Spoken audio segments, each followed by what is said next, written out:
Captain Ruturaj கெய்க்வாட்டுக்கு பதிலாக 17 வயது மும்பை வீரரை அணியில் சேர்த்த சிஎஸ்கே அணி தற்போது 21 வயது தென்னாப்பிரிக்க வீரரையும் அணியில் சேர்த்து தரமான சம்பவம் ஒன்றை செய்துள்ளது. 5 கோப்பைகள் வென்று ஐபிஎல் கிரிக்கெட்டின் கோட் அணியாக வலம் வரும் சென்னை சூப்பர் கிங்ஸ் 2025 ஐபிஎல் தொடரை மறக்கவே முடியாத ஒரு சீசனாக மாற்றிவிட்டது. 2023ஆம் ஆண்டு கோப்பை வென்ற கையோடு கேப்டன்சிக்கு தோனி குட் பை சொன்னபோது அடுத்த கேப்டன் யார் என்ற கேள்விக்கு இளம் வீரர் ருத்ராஜ் கெய்க்வாட்டை தற்காத்த சென்னை அணி முக்கியமான முடிவொன்றை எடுத்தது.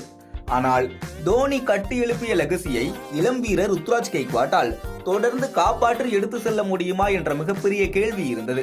அந்த சூழலில் 2024 ஐபிஎல் தொடரில் கெய்க்வாட் தலைமையில் 5வது இடத்தை பிடித்த சிஎஸ்கே அணி பிளே ஆஃப்க்கு செல்லாமல் தொடரிலிருந்து வெளியேறியது. அதிக அழுத்தம் நிறைந்த ஐபிஎல் தொடரில் இளம் கேப்டனான ருத்ராஜிடம் சில குறைகள் இருந்தாலும் 2025 ஐபிஎல் தொடரில் தொடர்ந்து விளையாடுவேன் என தோனி சொன்னதால் சிஎஸ்கே அணி சிறப்பான கம்பேக் கொடுக்கும் என்ற எதிர்பார்ப்பில் நடப்பு ஐபிஎல் தொடரில் காலடி வைத்தது. முதல் போட்டியில் மும்பை அணியை வீழ்த்தினாலும் அடுத்த 5 போட்டிகளில் வரிசையாக தோற்ற சென்னை அணியில் இருக்கும் பிரச்சனைகள் பூதாகரமாக வெடித்தது. எந்த அளவு அந்த பிரச்சனை எழுந்தது என்றால் இருக்கும் பிளேயிங் 11ஐ மொத்தமாக கலைக்க வேண்டுமென ரசிகர்கள் குமுறும் அளவு ஒரு மோசமான அணியாக சென்னை அணி நடப்பு ஐபிஎல் சீசனில் வலம் வருகிறது. 18 வருடங்களில் முதல் முறையாக 5 போட்டிகளில் தோற்றது. அதனுடன் 18 வருடங்களில் முதல் முறையாக ஒரு இன்னிங்ஸில் ஸ்பின்னர்களுக்கு எதிராக 6 விக்கெட்டுகளை இழந்த சிஎஸ்கே 18 வருடங்களில் முதல் முறையாக சொந்த மண்ணான சேப்பாக்கத்தில் 3 போட்டிகளில் தொடர்ந்து தோல்வியை சந்தித்தது. அது மட்டுமில்லாமல் சேப்பாக்கத்தில் வென்றதே இல்லை என்ற அணியான ஆர்சிபிக்கு எதிராக 17 ஆண்டுகளுக்கு பிறகு தோல்வி, டெல்லி அணிக்கு எதிராக சேப்பாக்கத்தில் 15 ஆண்டுகளுக்கு பிறகு தோல்வி என இன்னும் என்னென்ன கொடுமைகளை எல்லாம் பார்க்கணுமோ என்று ரசிகர்கள் மனவேதனைப்படும் அளவு ஒரு கிரிக்கெட்டை சென்னை சூப்பர் கிங்ஸ் அணி விளையாடி வருகிறது. Closing the face of the bat a little too early, or rather kind of playing that shot a little too early.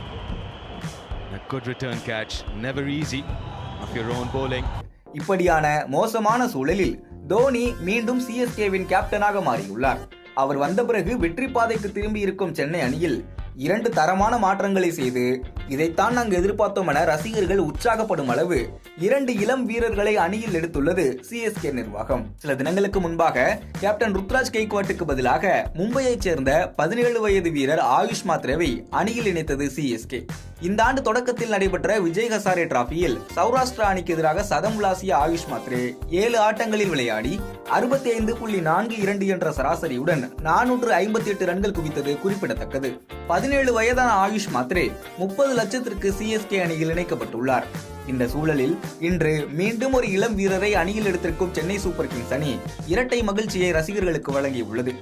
காயமடைந்த பவுலர் குர்ஜப்னீத் சிங்கிற்கு பதிலாக தென்னாப்பிரிக்காவின் 21 வயது வீரரான டெவால்ட் பிரேவிஸை அவரை 2.2 கோடிக்கு ஒப்பந்தம் செய்துள்ளது சிஎஸ்கே. 6 ஹிட்டிங் பேட்ஸ்மேனான இவர் முன்னாள் அதிரடி மன்னன் ஏபி டிவிலியர்ஸுடன் ஒப்பிடப்பட்டு பேபி ஏபிடி என அழைக்கப்பட்டார். 81 T20 போட்டிகளில் விளையாடியுள்ள டெவால்ட் பிரேவிஸ் ஒரே T20 இன்னிங்ஸில் 162 ரன்கள் குவித்து மிரட்டியுள்ளார்.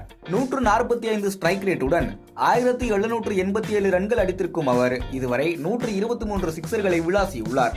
மீதமிருக்கும் 7 போட்டிகளில் 6 ஆட்டங்களில் வெற்றி பெற வேண்டிய கட்டாயத்தில் இருக்கும் சென்னை அணி ஒரு பவர் பேக்டு அணியாக களமிறங்கும் முயற்சியில் இறங்கியுள்ளது. ஏற்கனவே பேபி மலிங்கா என அழைக்கப்படும் பதிரானா சிஎஸ்கே அணியின் முக்கியமான வீரராக ஜொலித்து வரும் நிலையில் பேபி ஏபிடி என அழைக்கப்படும் பிரவிஸ் சிஎஸ்கேவின் முக்கியமான பேட்ஸ்மேனாக மாறுவாரா என்று பொறுத்திருந்துதான் பார்க்க வேண்டும்.